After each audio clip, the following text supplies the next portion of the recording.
Bom dia para todo mundo. Bom dia. Que alegria ter vocês aí para o nosso culto especial em que estamos enfatizando o amigo. O amigo na vida da gente é de extrema importância. Eu vejo que Jesus, uma hora com seus discípulos, ele virou e falou: não mais te chamo só servos, mas de amigos. Então o próprio Jesus exaltou e levantou a posição de amizade como algo de grande valor e precioso. Então, nós hoje estamos aqui com pessoas aqui da igreja que chamaram seus amigos e nós vamos ter um tempo maravilhoso hoje, se Deus quiser.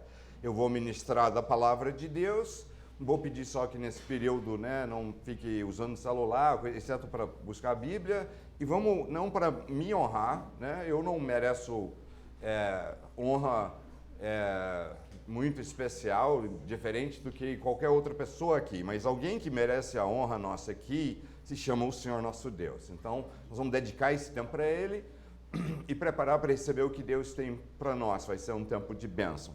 Logo antes de começar na palavra, eu quero falar rapidinho da visão aqui e o que é a nossa igreja. A Igreja dos Discípulos. Por que tem esse nome em primeiro lugar? Que a gente fala sobre discípulos, e no meio evangélico, no mínimo, na hora que você começa a falar sobre discípulo, a pessoa fala: legal, discipulado é bacana. E aí ninguém consegue, na realidade, falar a palavra discípulo, porque sempre se transforma em discipulado. Sendo que o discipulado, ou o processo de fazer discípulo, ele é importante. Mas ele é um processo, Jesus disse em Mateus 28, e de fazer discípulos de todas as nações. Então ele falou para ir fazer, esse é o processo. O fazer é o que a gente muitas vezes chama o discipulado. Exceto que também nós chamamos o discipulado algo, geralmente assim, que dura algumas semanas e acaba. E eu entendo que fazer um discípulo leva mais tempo do que algumas semanas para firmar alguém nas coisas de Deus, ensiná-lo a palavra, ensiná-lo que ele é o templo do Espírito de Deus, Você é o templo do Espírito de Deus e fortalecê-lo no caminho do Senhor. Mas o fim daquela história de Jesus ir de fazer o processo, e o produto final é o quê? Discípulos. Se eu tenho uma fábrica de cadeiras, eu fabrico, é o processo, mas meu produto final é o quê? Uma cadeira. A identidade nossa, quando nós vimos para Jesus, é ser discípulo de Jesus. Quer dizer, da hora que se eu não viro discípulo dele, ele na realidade não virou meu Senhor, tá? Se eu não deixo ele ter o controle da minha vida, como a pecinha mostrou, ele tem o controle da minha vida na hora que eu acho conveniente, uma hora ou outra, só para me sentir melhor. Mas se eu não dou o controle total da minha vida, eu não sou dele e eu não sou discípulo dele. Porque o discípulo é uma identidade que você assume da hora que você aceita Jesus como seu Senhor até a hora de você partir dessa vida. Ou Jesus nos levando num arrebatamento ou pela morte. Então, você vira discípulo e o chamado é viver como discípulo. Isso significa que todo mundo que é de Jesus deve trabalhar para ele. Não, eu não tenho chamado não para trabalhar para o Senhor não. Aí, isso é uma grande mentira que nós propagamos. Todo mundo que é discípulo de Jesus é chamado a servi-lo, segui-lo, obedecê-lo, como mestre e dono, e a aprender com ele para ser igual a ele. Então, essa é, bem resumido, a visão aqui. E deixa-me ler uma coisa que escrevi para descrever rapidinho um pouco mais da igreja. Igreja dos discípulos. Vamos lá. Se você quer uma igreja com os melhores programas, então você achará opções melhores. Isso não é uma crítica aos melhores programas, porque nós queremos, com o passar do tempo, melhorar tudo que a gente está fazendo com excelência. Só estou dizendo que se é isso que você procura, tem quem está fazendo isso bem melhor do que nós, E assumimos isso. Tem um processo envolvido. Se quiser um lugar com estilo luz, câmeras, ação, show, com certeza não é aqui. Isso já é uma crítica, tá? Igreja não é para ser estilo luz, câmera, ação, show, tá? Não é aqui. Mas se quiser voltar aos valores simples, porém poderosos da igreja do livro de Atos, então estamos juntos. Nossos focos são amar uns aos outros, sermos uma família espiritual, vivermos como verdadeiros discípulos de Jesus, servirmos a Deus, aprendemos e ensinarmos a palavra. Isso era um foco na igreja do livro de Atos, que todo mundo aprendia a palavra e podia compartilhar para os outros. Nada desse negócio de teólogo profissional, que só ele que sabe. Né? Você tem um chamado a conhecer a palavra, e a incrível verdade é que quando você conhece a palavra, a tua vida transforma. Você vira um soldado de elite no reino de Deus. A palavra faz isso na vida da pessoa quando você realmente conhece. Né? Então é parte da nossa visão fazer você conhecer a palavra. Eu não estou aqui para você ser dependente de mim. Meu trabalho e o nosso da liderança é de levantar você para você ouvir de Deus, ser poderoso em Deus e ser alguém que possa ministrar e tocar pessoas em volta, e quando vem tempestade, quando passar, quem está em pé ali firme e forte é você, porque você está firme na rocha que se chama o Senhor Jesus Cristo. Isso faz parte da nossa visão. Nós queremos também viver em koinonia uns com os outros, isso é, ter tudo em comum e se preocupar um com o outro, buscarmos santidade, nós vamos falar disso na mensagem de hoje, andarmos cheio do Espírito. Nós queremos ver restaurado nos nossos dias a igreja que Jesus levantou. Acreditamos que cada discípulo de Jesus é o templo do Espírito Santo e Deus quer manifestar a glória dele pela sua vida. Queremos que Deus fará grandes coisas em nossos dias. Isso é uma jornada e é bem-vindo vir caminhar conosco. Mas uma última coisa, nós cremos que a igreja no livro de Atos, se você estudar bem, você verá o seguinte, que enfatizava que eles reuniam publicamente e de casa em casa. A única hora que eles paravam de reunir publicamente era quando estavam debaixo de perseguição, aí continuavam nas casas. O resto do tempo, eles tinham um dia, de acordo com o Justiniano Mártir, esse dia da reunião pública era domingo, que era um dia livre para eles, e era o dia do Senhor, o dia que nós celebramos que Jesus ressurgiu dos mortos. E eles reuniam publicamente. E também eles se reuniam regularmente nas casas. Então, nos próximos dias, nós estamos preparando para implantar uma visão de grupos assim dos discípulos, que é um grupo menor, não é evangelístico, onde você vai ter gente que vai andar com você e caminhar com você e te ajudar quando você está fraco e você ajudar ele quando ele está fraco. Isso aí é baseado numa passagem que diz: leve os fardos pesados um dos outros e assim cumpram a lei de Cristo. A lei de Cristo, para quem talvez não conhece exatamente de onde está tirando esse termo, é o que Jesus fala em João 13, 34, 35, né? Que ele fala o seguinte: um novo mandamento igual lei.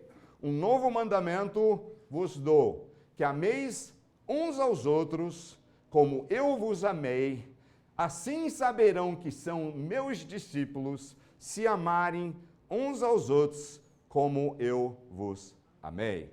Então, a visão da lei de Cristo é isso. Parar de concentrar em você. Nossa geração diz: busca a tua felicidade. Ama a si mesmo em primeiro lugar. Ainda com termos que são sofismas. Sofismas é um termo que soa como verdadeiro, mas no fundo é contrário da verdade.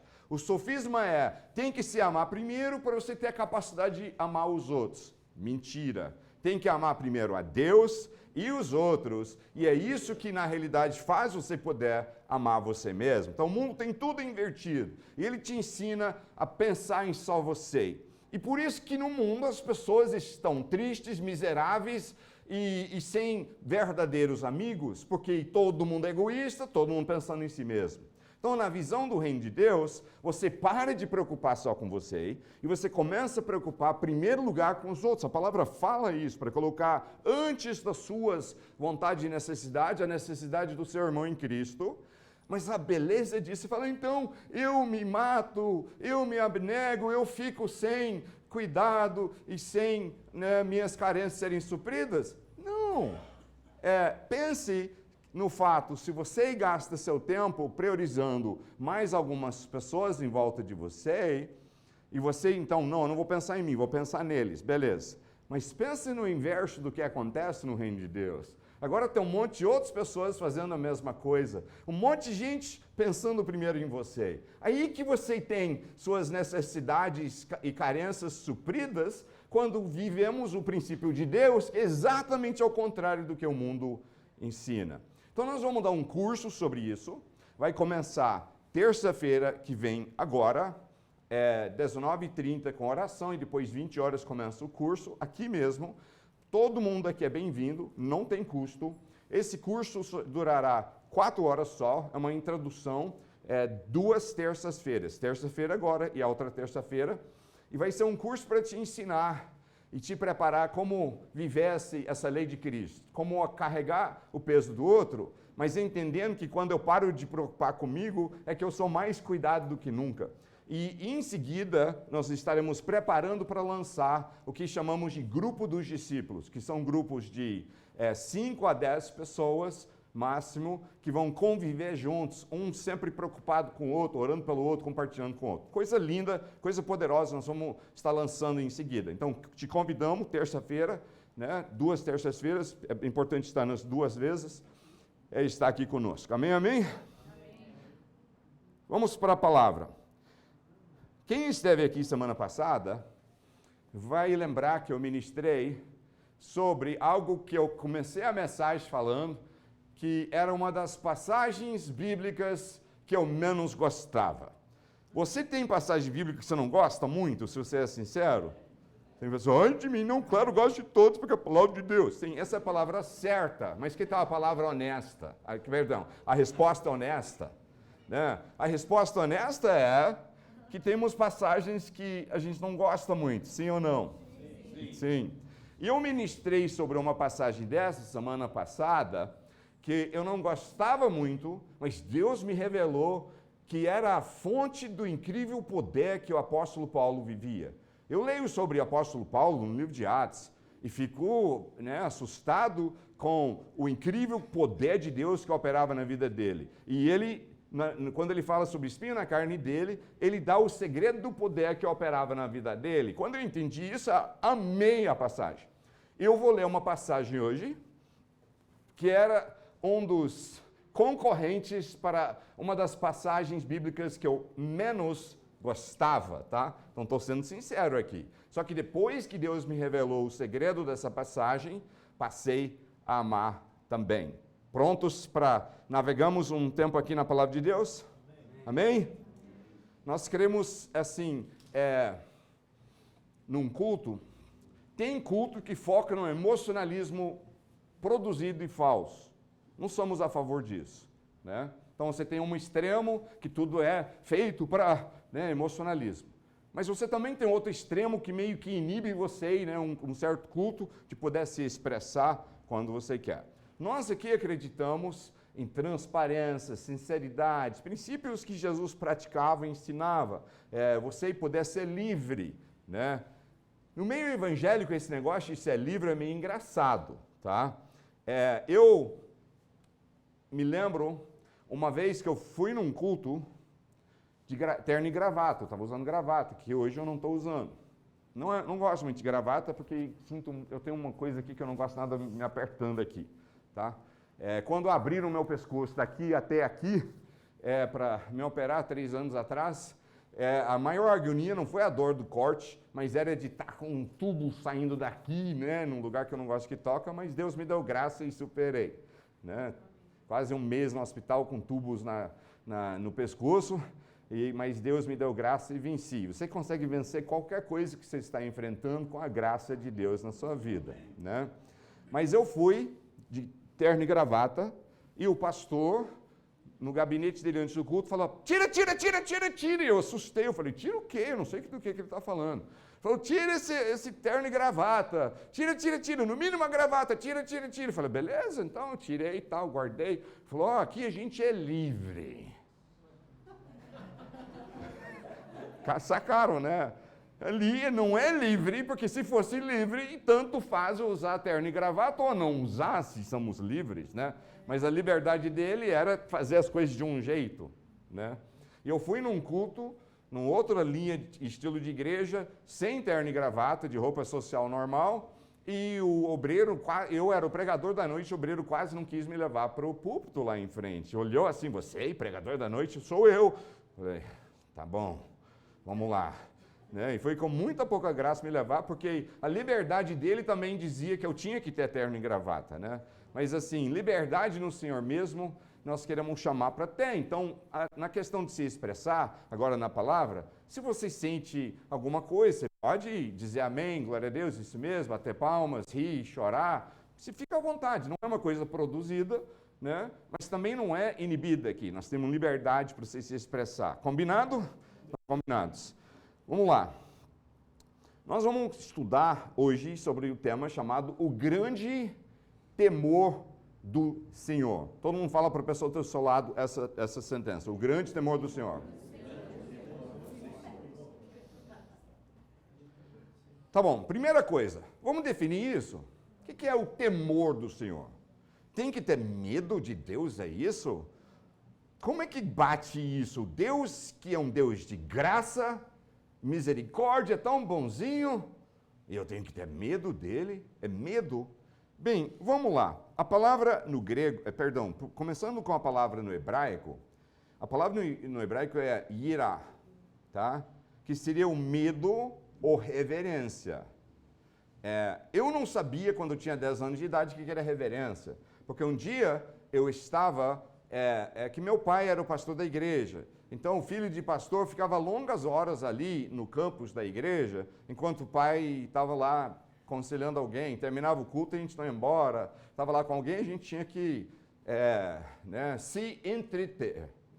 E o banco da igreja, do prédio da igreja, era acolchoado e quem conhece o estilo de cama americano, né, que tem aquele colchão com molas e depois, né, então o box, né, cama box. Eu amo pessoalmente, acho que é a melhor cama, né, a nível de conforto. E esses bancos eram estilo em miniatura do box. Tinha molas, tinha estofado em cima e depois coberto. Então o negócio tinha um pulo ali, né? E eu descobri um dia, quando ninguém estava ali, que se eu pulasse de ele me alavancava tanto para o ar que eu conseguia pular em cima da parte de trás e cair no próximo, e dali alavancar com o corpo um pouco para frente, eu fazia tchum, tchum, tchum, tchum, tchum, e eu pulava em segundos todos os bancos ali do auditório, virava e voltava. E para mim eu estava, né, divertindo. Mas aí chegou um diácono, me pegou na volta, ele fez, desce aqui, menino. Aí eu desci e ele me segurou ali e sacudiu e falou, você não tem reverência, não, menino. Eu falei, acho que eu tenho, não sei bem, né, porque eu não sei o que é. Mas reverência seria um respeito profundo, né, pelas coisas de Deus. Rabinos judaicos da antiguidade descreviam 2 tipos de temor. Yirá, como sendo medo de punição ou uma reverência da glória divina, e fazer uma diferença entre o medo do castigo ou injúria e medo de grandeza, que era um tipo de respeito por uma pessoa exaltada que não nos faria mal. Outro rabino antigo descreveu o temor do Senhor como algo positivo, como o sentimento de insignificância humana, por contemplamos a grandeza de Deus e suas obras e criações maravilhas. Por que eu cito rabinos aqui, sendo nós não judeus? Porque os judeus e nós temos algumas coisas em comum. Nós cremos, nós dois, no Velho Testamento. Eles acham que é o atual e nós entendemos que Jesus trouxe uma nova aliança no Novo Testamento. Mas quando se trata de um assunto como o temor, que origina no Velho Testamento, nós estamos totalmente em comum com os rabinos sobre o que isso significa, né? Então, bem válido para o nosso ponto aqui. No grego, a palavra temor é phobos, da onde vem fobia. Definição sucinta é medo, terror, reverência e respeito.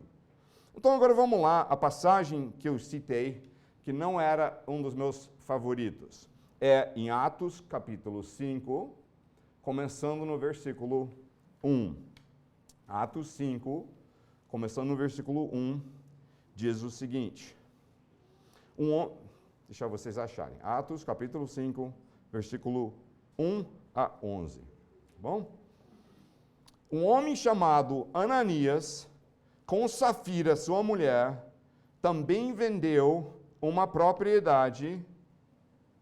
Ele reteve parte do dinheiro para si, sabendo disso também sua mulher, e o restante levou e colocou aos pés dos apóstolos. Então perguntou Pedro, Ananias, como você permitiu que Satanás enchesse o seu coração a ponto de você mentir ao Espírito Santo e guardar para você uma parte do dinheiro que recebeu pela propriedade. Ela não pertencia a você, e depois de vendida, o dinheiro não estava em seu poder. O que o levou a pensar em fazer tal coisa? Você não mentiu aos homens, mas sim a Deus. Ouvindo isso, Ananias caiu morto. Grande temor. Agora todo mundo só fala essas duas palavras, grande temor. Guarda isso. Nós vamos falar mais desse assunto. Grande temor apoderou-se de todos os que ouviram o que tinha acontecido. Então os moços vieram, envolveram seu corpo, levaram-na para fora e a sepultaram. Cerca de 3 horas mais tarde, entrou sua mulher, sem saber o que havia acontecido. Pedro lhe perguntou: diga-me, foi esse o preço que vocês conseguiram pela propriedade? Respondeu ela: sim, foi esse mesmo. Pedro lhe diz: por que vocês entraram em acordo para tentar o Espírito do Senhor? Veja, estão à porta os pés do que sepultaram seu marido, e eles a levarão também. Naquele mesmo instante, ela caiu morta aos pés dele. Então os moços entraram e, encontrando-a morta, levaram-na e a sepultaram ao lado de seu marido. E grande temor, todo mundo fala de novo, grande temor. E grande temor apoderou-se de toda a igreja e de todos que ouviram falar desses acontecimentos. Gente, a nível natural, e se eu olhar pelo crivo do humanismo e as ideias e ideologias dos dias em que nós vivemos, essa história é abominável para essas ideologias de hoje. Você pensar, só contou uma mentira e caiu morto? Que negócio é esse? Que Deus é esse? Mas, gente, Deus, a gente fala, ele é um Deus de graça, de misericórdia, de amor. Sim, Ele é. Deus é um Deus de graça, de misericórdia e de amor. Mas Deus também é um Deus de ira. Deus é um Deus de juízo. Fala, mas como pode? Aí uma pessoa fala, não, tudo que eu vejo a nível de Deus, Ele é só amor e graça. Aí outro, não, tudo que eu vejo a respeito de Deus, Ele é de juízo. Bem, pondera comigo o seguinte, uma moeda, se você está vendo só um lado, você vai discutir com alguém que viu só o outro lado, tá? Você não está podendo virar a moeda e olhar, alguém viu um lado, você viu o outro. Aí um fica, não, Deus é de juízo, e outro, não, Deus é de graça e amor. Uma coisa contraria a outra a nível da nossa lógica humana, mas a verdade é que Deus é um Deus de juízo e um Deus de graça e amor.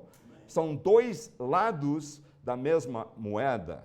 Algumas coisas sobre Deus não computam a nível da sua mente. A mente é uma ferramenta boa que nós podemos usar para servir melhor a Deus, para aprender coisas, e é útil para muitas coisas em nossa vida. Mas você tem que lembrar que a mente e as emoções nunca podem ser o crivo ou o que domina na sua vida. Senão você não vai entender as coisas de Deus. As coisas de Deus são entendidas a nível de fé e a nível espiritual.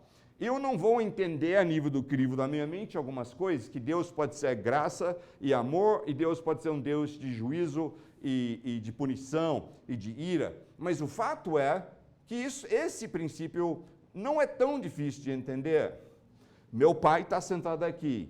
Graças a Deus, ele está aqui na minha frente, ele está com 81 anos de idade, né? É claro que eu nasci quando ele tinha 58, né? Não, brincadeira. Brincadeira. E ele está lúcido e firme, né? Pouquinho envelhecido, o corpo faz isso, mas está firme. Ele anda e faz as coisas, e é ativo, e levanta com energia, e é um bom homem. Mas meu pai, e hoje ele é bem, assim, radicalmente mais bonzinho do que ele era antigamente, tá? Eu estou sendo sincero aqui. Ele era durão quando era criança. né? Ele era de amor e de amizade conosco, mas também era bravo, né? Você não queria encarar a fera, né? E ele ficava bravo com as coisas, né? Mas não injusto, né? Bravo, mas não injusto. E eu aprendi que se eu o respeitasse e obedecesse às coisas que ele me colocasse, né? Que meu relacionamento com ele era bom. Ficava no lado amizade, né? Amor, carinho. Mas se eu quisesse encará-lo, eu virava para o outro lado dele, que era essa ira, né, e punição. E ele punia mesmo. Tá? Aquela passagem bíblica, para não deixar de aplicar a vara, era uma doutrina dele bem praticada. Tá? Só que a vara para ele era um cinto de couro. E ele explicava bem. Ele está mostrando que era grosso assim, né? E ele chamava a gente, né? Eu pequeno, ele grande, e ele chamava a gente e falava, você vai apanhar porque você me desobedeceu nisso, nisso, disso. Você tinha direito de apelo, tá? Você tinha. Tinha falar, pai, não, é um mal entendido, não aconteceu assim, foi assado. Se você o convencesse, falava, tá bom, foi um mal entendido mesmo, pode ir brincar. Aí você saía, né? Escapei de uma, né? E eu não era mentiroso, na realidade, eu nunca fui, graças a Deus. Então, nem menino eu ia mentir para ele sabia disso. Então, se eu falasse e eu convencesse, ele, né, aceitava. E tinha horas que eu não tinha o que falar, eu tinha feito mesmo, né? E aí ele falava assim, então vai ser... Aí ele falava quantos? Vai ser 3 cintadas ou 5, dependendo do grau da punição, do que eu tinha feito e o grau da desobediência. Aí ele falava uma frase assim para mim, ele falava, meu filho, isso vai doer mais em mim do que em você. E eu pensava, então a gente podia inverter, trocar de lugar, né? E todo mundo saía feliz, né? Mas eu não falava, porque aí eu ia levar mais cintadas por responder o pai, né? Então, tem os dois lados com Deus, né? Com Deus não se brinca. Eu estou escrevendo um livro chamado Discípulo de Verdade. É um livro forte, tem um tom profético, e vai ser um manual que nós vamos usar para ajudar as pessoas a se tornarem discípulo de verdade de Cristo. Mas um dos capítulos o discípulo vive o temor do Senhor. Porque se você não tem temor do Senhor, você não consegue realmente ser discípulo dele e viver para ele. Porque você vai estar fazendo palhaçada na realidade com Deus. Você vai estar tratando ele como um palhaço e achando que você escapa. E essa passagem aqui mostra claramente que não escapava. Em primeiro lugar, o pessoal fala, porque não deram o dinheiro todo, que Deus os matou. Não. Pedro deixa claro isso. Diz, o dinheiro era seu. Você tinha o direito de escolha, de livre-arbítrio, onde você poderia... deixa eu te falar uma coisa. Anos atrás, quando eu comecei, né, eu aprendi o português na marra, assim, tal. Depois que a gente lançou a editora Atos, aí eu comecei a ler muitos livros em português, melhorou bastante a minha gramática em português, que eu nunca estudei. Mas quando eu comecei minha primeira igreja, eu achava que livre-arbítrio era livre-habito, né? Aí eu falava, livre-habito, aleluia, né? Você tem livre-habito. Aí alguém veio um dia e falou, pastor, só para te falar, não é livre-habito, é livre-arbítrio, né? Aí eu, que legal. Não muito diferente dessa semana, o pastor Scott queria dar uma surra no Papa, né? Então, ele falou assim, estava conversando comigo, e o pastor Marcos, ele falou assim, vamos bater no Papa? Aí ele falou, não, bater no Papa não, né? A gente pode não aceitar o Papa como líder da igreja, mas a gente não tem raiva dele, nem queremos ter violência contra ele, né? Deixa o homem lá, né? Quietinho na dele, pensou ele, né? Mas a gente descobriu que ele não queria falar vamos bater no Papa, era vamos bater papo, né? Aí ele tipo, Então isso foi bem divertido essa semana. Mas o Pedro deixou bem claro e falou, gente, o dinheiro era seu. Você podia contribuir toda uma parte, a escolha era sua. O problema não é que você decidiu falar, sei lá, vamos dar... E, gente, eles não deram uma oferta pequena, tá? Isso não é pouco dinheiro, venderam uma propriedade. É tipo hoje, isso é caro, custa muita coisa. Né? Nós estamos falando de uma contribuição bem grande. Vamos supor, venderam uma propriedade comum assim, R$400 mil hoje numa cidade igual essa. Então, relevante a tempo deles, era um valor grande assim. Então, tipo assim, venderam por 400 mil, ficaram com 100 e levaram 300 mil. Mas era uma baita oferta que estavam dando, sem tentar controlar o dinheiro, colocando aos pés dos apóstolos, que é uma parte de doação, é você não querer controlar seu dinheiro, é você doar, né? Doar e deixar, né, para a obra de Deus. E eles deram lá, vamos pôr, 300 mil reais, guardaram 100. O problema não é isso, o problema é que eles falaram isso foi o dinheiro todo. Mentiram e acharam, tiveram cara de pau de achar que você consegue mentir para o Espírito Santo. Posso te falar uma coisa? Você não consegue mentir para o Espírito Santo. Eu gostei da peça aqui, que mostra uma menina toda hora mentindo para Jesus, achando que está realmente conseguindo. Não, porque eu não ia fazer, porque não é assim, achando que está escondendo as coisas de Deus. Gente, deixa eu falar um negócio. Você não esconde nada para Deus, você não mente para Deus. E a tentativa é algo sério para Deus, você fica mentindo para Ele. Pouco de temor, ou grande temor do Senhor, é algo que nós temos que resgatar em nossos dias de hoje. Você está, então, pastor, pregando uma mensagem de condenação, se eu pequei não tem jeito? Não, de forma nenhuma. Tem aí esse outro lado. Se você é humilde e quebrantado, e você peca, e você arrepende de verdade, e você vai diante de Deus e fala, me perdoa porque eu pequei, eu não quero, e não continua naquilo. Né? O que Jesus fala sobre a mulher pega em adultério? Eles queriam apedrejá-la, e ele falou, quem não tem pecado, joga a primeira pedra. Né? E aí, um atrás do outro, começaram a quietinho e ir embora. Daqui a pouco não tem mais ninguém. Aí ele fala assim, quem está aqui para te condenar? Ninguém? Eu também não te condeno. Aí Jesus não fala, vai e peca de novo sempre que você quiser. Né? Ele fala, vá e não pecas mais. Pode ser que você vai voltar a pecar de novo, mas a intenção é o importante aqui. De levantar falando, não quero fazer isso mais, eu quero parar com isso, eu vou buscar, ver que brecha abrir na minha vida para eu pecar, eu quero melhorar nisso aí. Deixa um grupo de discípulos, é um lugar fantástico, né, que nós estamos lançando, para você ter apoio numa hora dessa. Né? A Bíblia fala, confessa teus pecados uns aos outros. Não era a um sacerdote, isso é doutrina do homem que você confessa pecado para um sacerdote. A Bíblia não diz isso, a Bíblia diz para você confessar uns aos outros. Você ter gente de confiança, sua família em Cristo, onde você pode falar, poxa, eu estou tentado com isso, ou eu fiz isso, me ajuda. E aí vamos pensar, o que aconteceu na tua vida? Talvez nós vamos ver que você começou a andar com gente que na sua cabeça e te influenciaram, né? Talvez você precise cortar esses relacionamentos, afastar, que não estão sendo bons para você. Talvez é a questão, falar, poxa, se eu for sincero, eu parei de orar e ler a Bíblia, parei de estar frequente nos cultos, então você enfraqueceu, então vamos te fortalecer, né? E você consegue firmar e ir em frente. E uma família faz isso um pelo outro, né? Uma família não vê alguém que erra e chuta fora, né? A família espiritual é alguém que está aliançado, igual uma família natural, né? Que você tem um problema, nós não te abandonamos, nós estamos ali com você, né? Você está em necessidade, a gente está do seu lado. Essa é a família que Deus nos chama para sermos. Mas começa com temor do Senhor. Temor do Senhor é de extrema importância para isso acontecer. Deixa eu te contar uma história. Eu só posso pedir alguém para dar um pulinho lá na minha sala, pegar uma garrafinha de água para mim. Eu esqueci de pegar e eu fico com a garganta seca. Ficaria grato. Deixa eu te contar uma história real que aconteceu comigo, do jeito que aconteceu.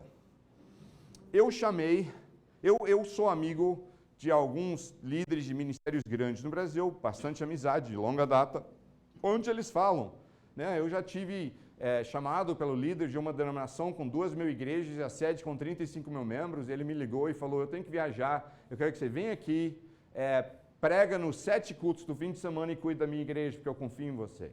Né? Aí eu fui, peguei voo, preguei nos cultos todos, ele viajou, estava fora e eu cuidei, né, numa igreja com 35 mil membros, e eu abri o culto, né, levantava e dizia ofertas, pregava a palavra e encerrava, ele me confiou a coisa. Então, relacionamentos bons, graças a Deus, Brasil afora.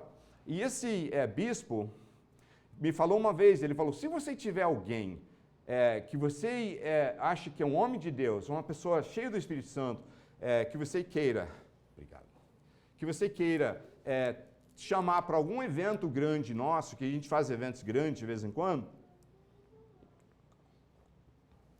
ele falou, carta branca, você chama. Confio em você. Falei, beleza. Passou um tempo, eu senti, aí um pastor que estava crescendo o seu ministério nos Estados Unidos, eu fiz amizade com ele, estava começando a bombar para cá e para lá, e ele falou, eu sonho em poder ir para o Brasil, mas não tenho contato, você abre as portas para mim? Aí eu orei, voltei e falei, tá bom, eu abro para você. Aí eu liguei para esse meu amigo, né, o bispo, ele estava tendo um evento grande, né, nacional, com gente vindo de toda parte, e agendei esse pastor dos Estados Unidos para pregar, acho que 2 ou 3 eventos que eles estavam tendo de uma vez, um atrás do outro. Veio lá em Brasília. Então, eu não era só o intérprete da noite, eu era o anfitrião, eu era a pessoa que estava responsável por ter aquele pregador ali. Ele chegou, durante o culto, louvorzaço, né? Quem na época estava dirigindo o louvor no dia era uma irmã que hoje ficou conhecida, mas na época era bem menos, chamada, alguém já ouviu falar, Ludmila Ferber? Então ela que estava dirigindo o louvor ali, né, ficou do meu lado ali, na hora de estarmos sentados, e ela, né, sentindo muita presença de Deus. Aí, na hora de vir a pregação, eles me chamaram para apresentá-lo, apresentei, chamei ele, o pregador, ele chega no púlpito, e o normal é, o pregador chega no púlpito e falaria alguma coisa bacana sobre estar no Brasil pela primeira vez, né? Seria o de praxe, basicamente, né? Você chegar, e tanto faz, a cultura americana faz isso, a brasileira faz isso, é bem, né, de praxe em maioria das culturas. E ele chegaria e falaria, nossa, que felicidade estar no Brasil pela primeira vez, obrigado meu amigo pastor Gary, que, né, ajudou a organizar isso, e alguma coisa desse naipe. Sabe o que ele faz? Já antes, na hora do louvor, que estava poderoso, ele começou a olhar para mim e falou, é sempre assim? Aí ele bravo, eu falei, assim como? Ele falou, parece que estão num show, a gente comprando pipoca, entrando, comendo pipoca, batendo papo e não dando o respeito e temor do Senhor nesse lugar. Eu achei que ele estava sendo um pouco exagerado, né? Eu falei, pode ser, né? E dei uma resposta meio assim, e pronto. Quando ele entra no púlpito, em vez daquela palavra graciosa, ele entra falando, como é que vocês têm cara de pau de agir assim na presença de Deus num culto para seu nome? E eu era o tradutor. As pessoas não, né, 98% deles não entendem o que ele está falando, eles vão entender a mim, mas querendo ou não, há um vínculo emocional e mental do público, quando você é o tradutor, em te associar com o que está sendo falado, tá? Isso é fato.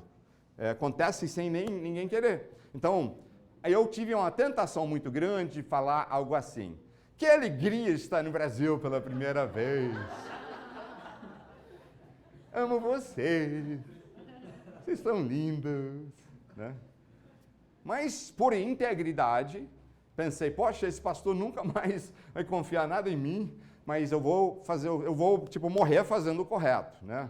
Então, beleza. Aí eu traduzi do jeito que ele falou. E pá, sacudiu todo mundo, o quê? Né? E começaram a olhar para ele. E durante 2 horas, ele pregou sobre o fato que eles não tinham temor do Senhor, tinha que ter temor do Senhor, o que era e blá, blá, blá. E xingando eles de vez em quando, por não ter o temor do Senhor.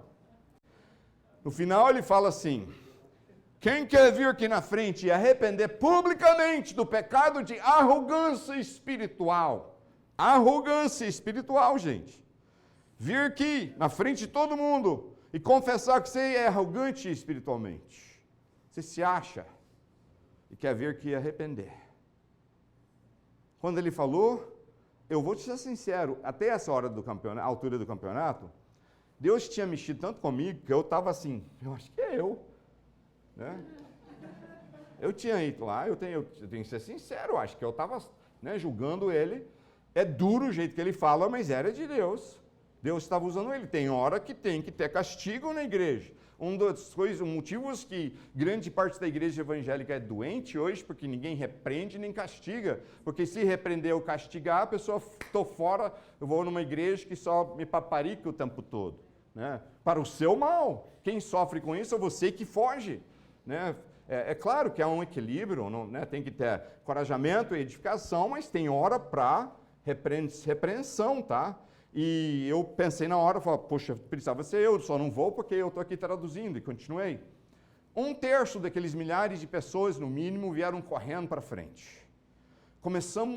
Caíram de joelho, começaram a chorar, e começou a descer uma presença do Espírito Santo naquele lugar que foi incrível.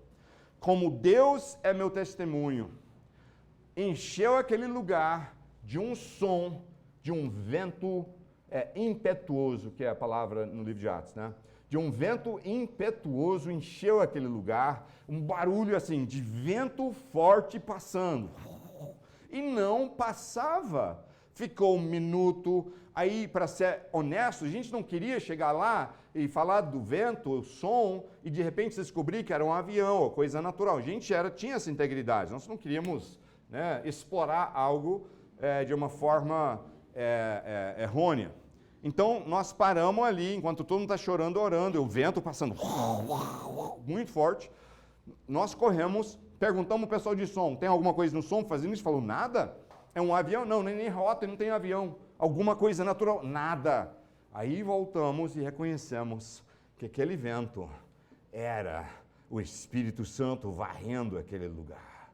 Enquanto todo mundo arrependia e caía sobre eles grande temor do Senhor, o Espírito de Deus soprou de forma sobrenatural aquele lugar. Aí a Ludmila vem me correndo, falou, Pastor Gary. Falei, sim, Ludmila. Ela falou, eu acabei de ver assim, flutuando aqui em cima, onde está passando o som do vento, eu vi anjos e a glória de Deus descendo nesse lugar agora. Eu falei, glória a Deus. Obviamente, era um momento de grande mover de Deus, quando houve grande temor do Senhor. E eu quero te mostrar e te provar algo aqui rapidinho. Pondera aqui comigo o seguinte. Quantos de vocês já leram sobre ou ouviram falar do que a gente chama de avivamentos? Deixa eu ver as mãos. Leram sobre, ouviram falar? Basicamente todo mundo aqui, avivamentos, ok? São momentos na história que ficam famosos por um grande mover de Deus e tal. Começa geralmente num lugar, os bons avivamentos depois espalham para outros e tal. E eu, pessoalmente, antes eu orava e falava, Deus manda avivamento. Né, manda para nós, achando que o problema era Deus, tá? Mas Deus não é o problema quando não está tendo mover do Espírito Santo, tá? Vocês me entenderam? Deus não é o motivo e não é o problema quando não está tendo mover do Espírito Santo. Quem é o motivo e quem é o problema somos nós. Somos nós. Se nós alinhamos o nosso coração para ter as atitudes certas e pegamos a palavra de Deus e os princípios ali e começamos a praticar, sabe o que eu te falo que acontece? Virá o grande mover do Espírito Santo de Deus de forma tão fácil e tão imediato que assusta até, tá? A graça de Deus tem estado sobre essa igreja. Alguns meses atrás, nós falamos assim, nós estávamos ainda no momento de muita coisa fechada e coisa travada pela pandemia, mas nós falamos, mas tinha liberdade das autoridades, de a gente poder reunir alguns e tal. Aí nós começamos uma reunião de oração nas sextas-feiras. E eu mesmo falei, gente, essa reunião de oração, nós podemos pegar pedidos das pessoas, orar sim, claro, mas o propósito maior dessa reunião de oração é começar a nos quebrantar para Deus fazer coisas tremendas em nosso meio. E começamos a orar, e tinha vezes que vinha 3 pessoas, tinha vezes que vinha 15, nunca um número grande, mas começamos a orar com fidelidade. Chegou um momento que alguns falaram, vamos parar. Eu falei, não, nós vamos parar não. Nós vamos guerrear e batalhar e continuar orando. E continuamos orando, e às vezes, né, debaixo de ataque, mas nós contra-atacamos no mundo espiritual com a oração. E nós continuamos orando, e continuamos até hoje, e nas últimas semanas nós estamos vendo glória de Deus sendo derramada aqui. Pessoas vindo para Cristo, pessoas sendo restauradas, pessoas sendo tocadas. Nós estamos começando a ver algo tremendo, e eu creio que é só o início de um grande mover de Deus que Ele tem para nós. Quem pode dizer glória a Deus? Glória a Deus. Agora eu quero chegar na parte fenomenal dessa passagem que quase ninguém entende o significado. eu li Atos de 1 a 11. Depois nós achamos que o assunto muda a partir do versículo 12. Mas eu posso te falar que o assunto não mudou. Nós estamos no mesmo assunto e agora é a conclusão do grande temor que caiu sobre a igreja, que fala a respeito no versículo 11. Agora leia comigo a partir do versículo 12. Diz o seguinte: os apóstolos realizavam muitos sinais e maravilhas no meio do povo. Todos os que creram costumavam reunir-se no pórtico de Salomão. O pórtico de Salomão faz parte de um centro de convenções que o rei Herodes construiu em volta do templo, que você podia caber dezenas de milhares de pessoas em cada andar, tinha 3, tá? Só para explicar aqui. Aí versículo 13, dos demais, ninguém ousava juntar-se a eles, embora o povo estivesse em alto conceito. Em número cada vez maior, homens e mulheres criam no Senhor e lhes eram acrescentados. De modo que o povo também levava os doentes às ruas e as colocava em camas e macas, para que pelo menos a sombra de Pedro se projetasse sobre alguns enquanto ele passava. Afluíam também multidões das cidades próximas a Jerusalém, trazendo seus doentes e os que eram tormentados por espíritos imundos, e todos eram curados.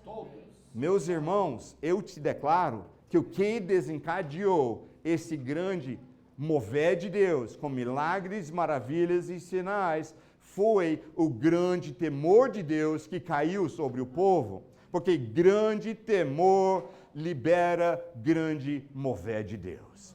Se nós queremos um grande mover de Deus, nós temos que ser tomados por grande temor a Deus. E meus irmãos, eu já pequei, você já pecou, você tem pecado essa semana, talvez várias vezes, eu também, porque tem todo nível de pecado, né? Às vezes, você simplesmente olhar para a pessoa do lado que está em problemas e fazendo coisas muito imorais e você pensar no seu fundo, graças a Deus que eu não sou assim, né? Você pecou feio, você achou que, porque eu não faço essas coisas, eu sou melhor e tal, você está muito enganado, porque a palavra é muito clara em dizer que um pecado, o menor que seja, a nível natural já te separa de Deus. Então não vem com essa, né? Eu não faço igual fulano, fulana, né? Então eu sou melhor, isso é pecado. Voltamos ao pecado de arrogância espiritual expresso ali. A gente não tem que olhar para o outro e pensar, eu sou melhor do que ele, graças a Deus que eu não faço isso. Tem que pensar assim, poxa, coitado dele que está lutando com isso, por um fio sou eu, então eu quero ajudá-lo, né? Isso está em Gálatas capítulo 6, versículo 1. Vós que sois espirituais, né? Restauram com o espírito de mansidão quando alguém é achado num pecado. Então, quando alguém, né, cair no nosso meio, você não vem falar, olha ele e tal, que escândalo! Você já viu o tom de voz? É sempre assim quando a gente vai falar de algum pecado do outro. Que escândalo! Não acredito que fez isso. Né? Eu já ouvi isso, tipo assim, fulano caiu, fez isso, eu não acredito. Gente, eu acredito. Nós todos somos capazes de fazer qualquer coisa. Você pode viver uma vida moral correta em todas as áreas, em muitas áreas, por ano a fio, e de repente você desliza em alguma coisa. Né? Eu abomino mentira, não sou mentiroso, graças a Deus, eu evito mentira, eu sou honesto, falo a verdade ou não falo, mas mentir não. Né? Você me pergunta algo que eu não quero te responder, eu não respondo, eu não minto para você. Né? Mas mesmo assim, um outro dia eu me achei de eu contei uma mentira e não tinha nem motivo, e era uma mentira pequena, vamos dizer. Aí eu falei, poxa vida, eu não vivo assim, por que eu contei a mentira? Porque eu sou um ser humano, como você. Todos nós lutamos com isso. Temor do Senhor não significa que você nunca vai pecar, mas significa que quando você peca, você teme a Deus. Fala, poxa Deus, Deus, time, né? Timezinho aqui, Senhor, aqui, não quero cair na sua ira, não. Foi um deslize, porque Deus tem misericórdia quando é deslize. Tá? Agora, quando você começa a achar, não tem problema não, vou pecar à vontade, meu amigo, depois leia Hebreus capítulo 10. Fala, quando você deliberadamente, continuamente vive no pecado, você abraça o pecado achando que não tem problema, Meu amigo, agora você caiu para o lado da moeda de Deus que chama juízo. E ali fala, é uma coisa terrível cair nas mãos de Deus quando você está brincando com Ele. Amém. Quem pode dizer amém? Amém. Esse é temor do Senhor. Anos atrás, eu tinha uns 20 e poucos anos, 25 a 28 por aí. Eu fui fazer uma viagem para os Estados Unidos.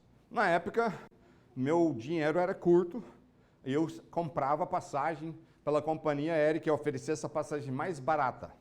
Na época, a mais barata era de um país pequeno aqui na América do Sul, que eu não vou falar o nome, porque a história é um pouco pejorativa, né? Então, vamos isentá-los pelo nome. Mas assim, a companhia aérea desse país tinha fama de problemas constantes com seus aviões. Uma vez você ia para esse país do Brasil, parava ali, às vezes horas, pegava outro voo que ia para Miami, e uma vez eu literalmente estava parado ali, esperando, olhei pela janela do aeroporto, vi um cara ali com um martelo fazendo assim no motor do avião, assim, vap, vap, eu olhei e falei, eu vou nesse avião, ai, ai, ai, né? Eles consertam batendo com martelo no motor, gente, brincadeira, né? E aí, beleza. Só que assim, nesse caso, eu peguei o voo, por acaso sentou ao meu lado uma mulher linda, jovem, e começou a puxar papo, e nós estamos conversando, né? E conversando e tal. Aí chegamos próximo de posar, e o piloto deu um recado, falou, gente, infelizmente, o seu voo que ia partir daqui para Miami não vai mais hoje à noite. Né? Agora vocês vão ter que pernoitar aqui na cidade e ir amanhã.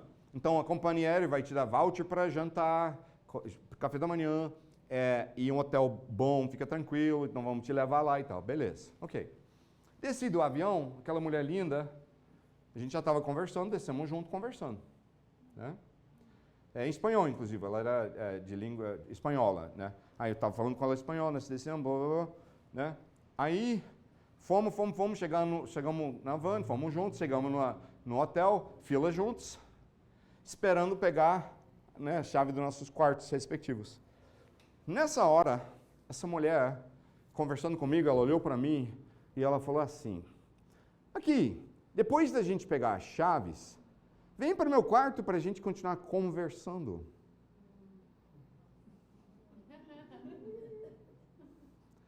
Eu podia pensar, é só conversar, não tem problema, né? Mas eu sabia que não era. Né? A gente já tinha conversado durante horas, estava, né, na cota já. Né? Então não era isso que ela estava me convidando, né? Ninguém entendeu, não, o que ela estava... Não, tá bom.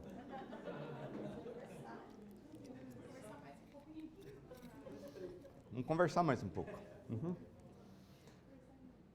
E aí veio uma voz que diz assim, você está num país que ninguém te conhece.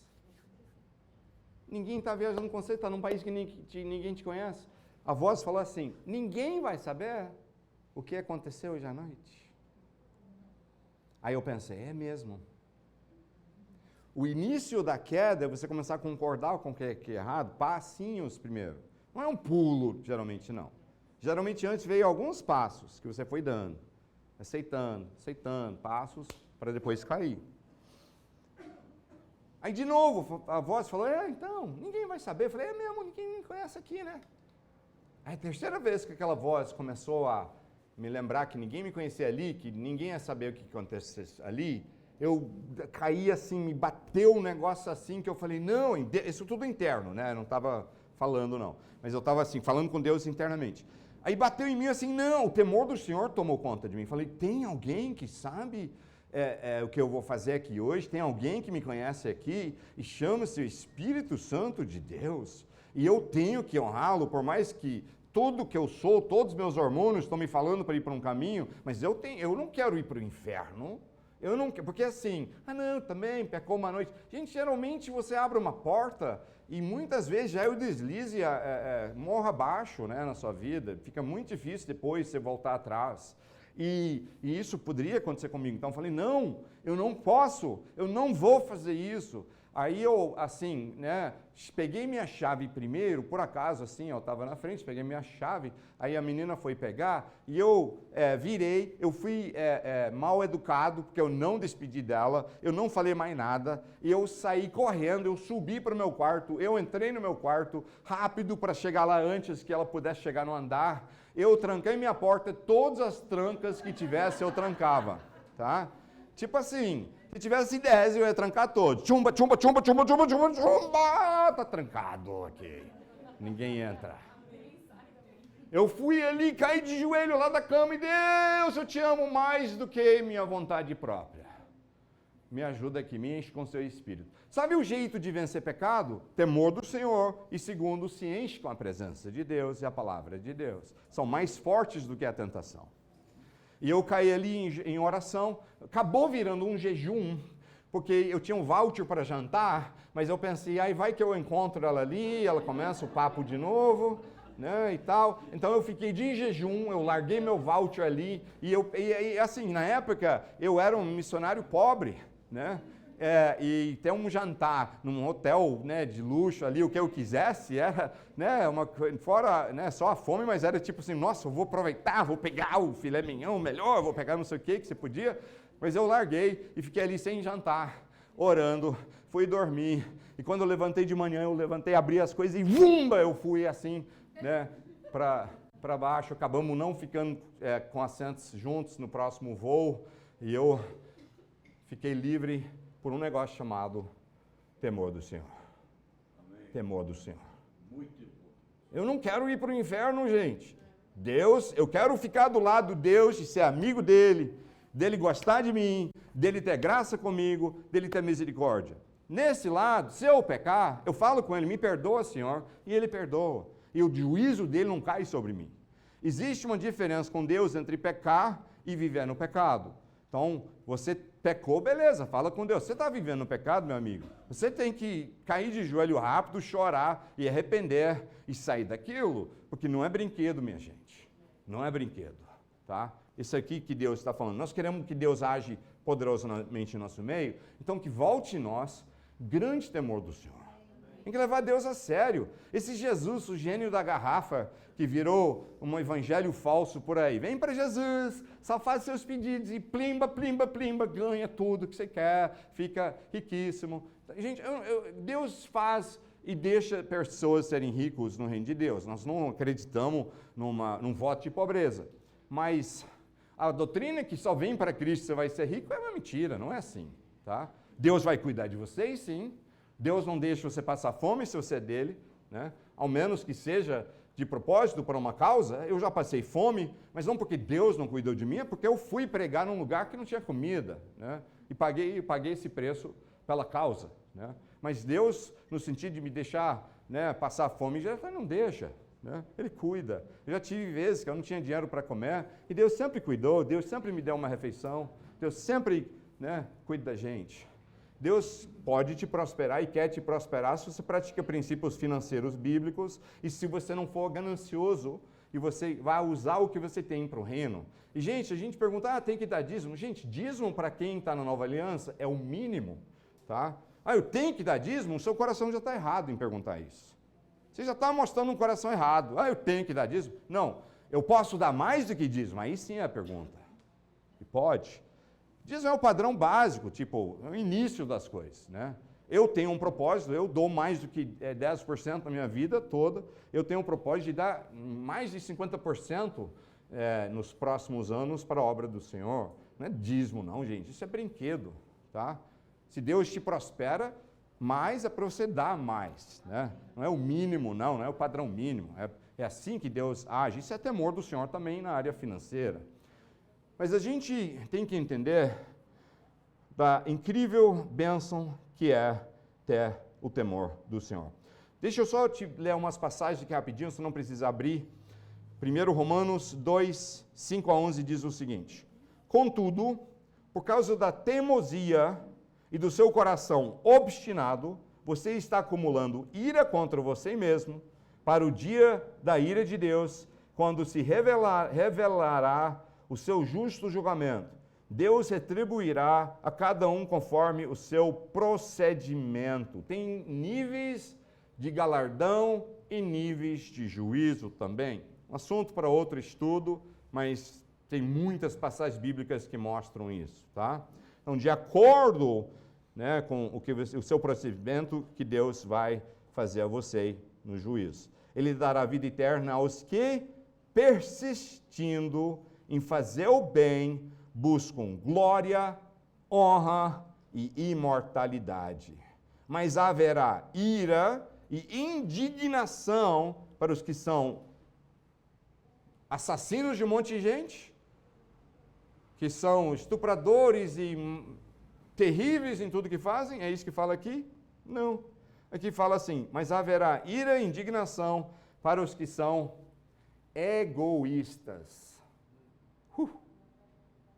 Egoístas, que é o coração da ideologia da nossa era, te ensina a ser egoísta. Isso é a base do humanismo secular, e tem até uma vertente do humanismo, chama humanismo cristão, que é igual dizer o diabo e Deus são colegas, né? Coisa assim. Não existe humanismo cristão, mas tem, né? Em Wikipedia, vai lá, procura, tem humanismo cristão, onde eles misturaram o humanismo com o cristianismo e viraram um dogma ali, que é um evangelho falso. Egoísmo. Então, mas haverá ira e indignação para os que são egoístas, que rejeitam a verdade e seguem a injustiça. Volto a exemplificar pela pecinha de hoje. A menina decidiu só as coisinhas, só em desobedecer a Deus e tal, é shopping, é isso, porque eu faço o que eu quero, não o que Deus quer. Então você está sendo egoísta e não discípulo do Senhor Jesus. Haverá tribulação e angústia para todo ser humano que pratica o mal, primeiro para o judeu, depois para o grego. Mas, essa parte boa, mas glória, honra e paz para todo o que pratica o bem, primeiro para o judeu, depois para o grego, pois em Deus não há parcialidade. Santidade, que precisamos procurar, como filhos obedientes, isso é 1 Pedro 1,14. Como filhos obedientes, não se deixam amoldar pelos maus desejos de outrora, quando viviam na ignorância, isso antes de conhecer a Cristo. Mas assim como é santo aquele que o chamou, sejam santos vocês também, em tudo o que fizerem, pois está escrito, sejam santos, porque eu sou santo.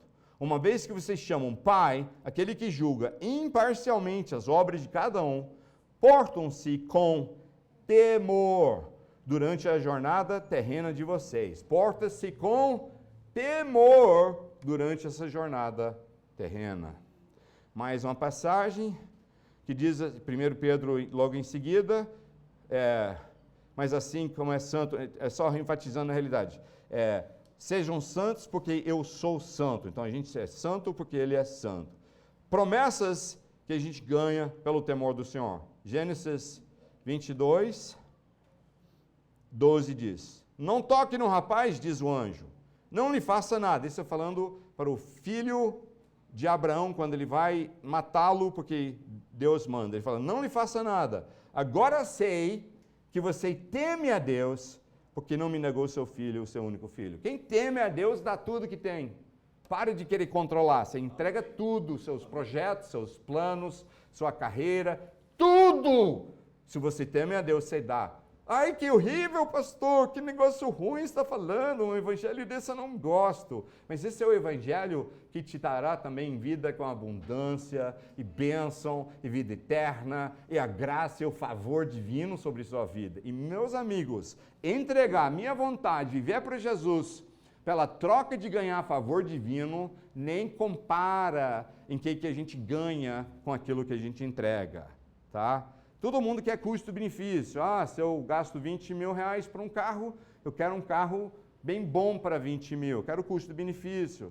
Né? Quando você entrega tudo para o reino, você não está num custo-benefício de 20 mil, pegar um carrinho de 20 mil tal. Você está dando 20 mil e ganhando bilhões, não tem comparação, né? Do que você dá com o que você ganha.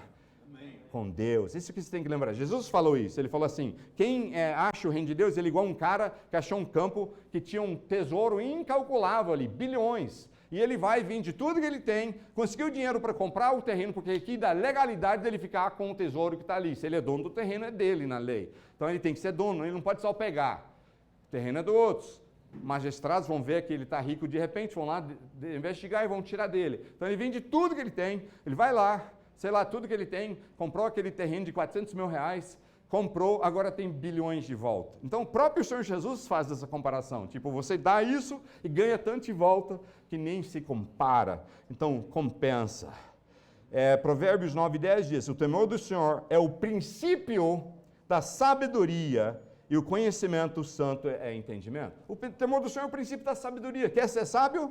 Quem gostaria de ser sábio? Quem é sábio tem uma vida melhor, né, gente? Você evita burradas e erros. Quem é sábio? Quem é sábio é quem tem o temor do Senhor.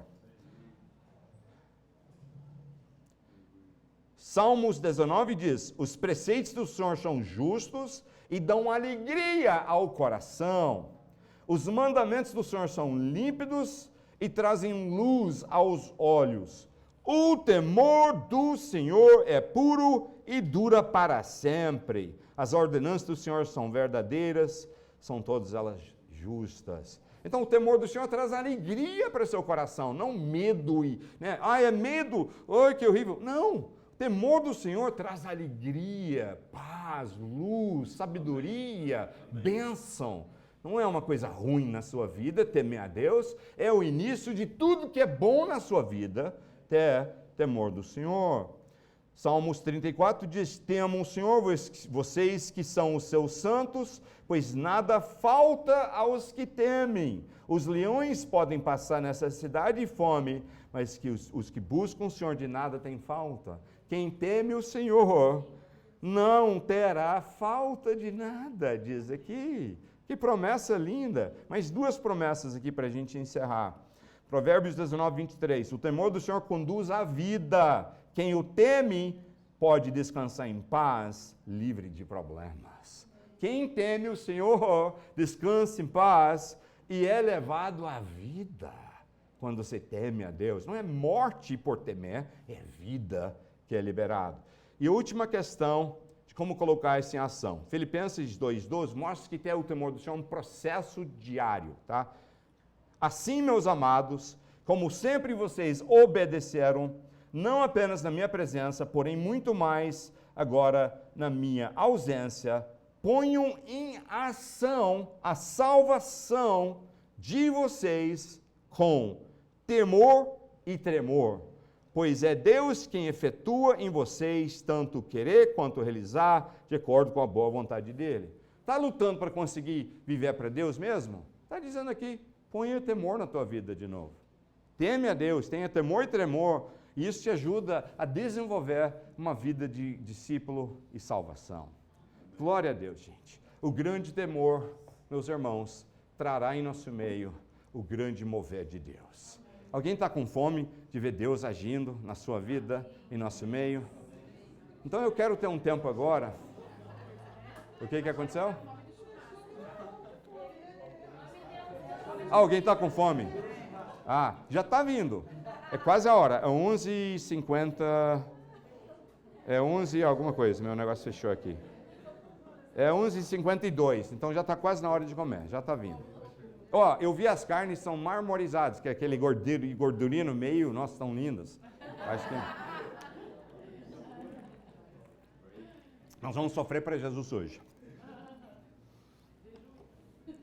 Mas finalizando aqui, o temor do Senhor libera vida, sabedoria, paz, alegria no coração, vida eterna, tantas outras coisas. Eu não li nem um pequeno pedaço das passagens bíblicas que falam sobre o que temor de Deus faz em nossas vidas. Faz um estudo depois. É um dos princípios fundamentais, alicerce de viver para Deus. Eu raramente, em toda a minha vida, ouvi alguém pregar sobre o temor do Senhor. Raramente, não é nunca, mas muito raramente. Eu estou colocando no meu livro como um dos principais capítulos de o que é ser um discípulo de Jesus de verdade. É ter temor do Senhor. Porque é uma base De acordo com a palavra de Deus, diz que é uma base para você viver para Deus. Tem um pouco de medo do Senhor. Sim, Senhor. Porque medo, temor, respeito é o que desencadeia na minha vida toda sorte de bênção.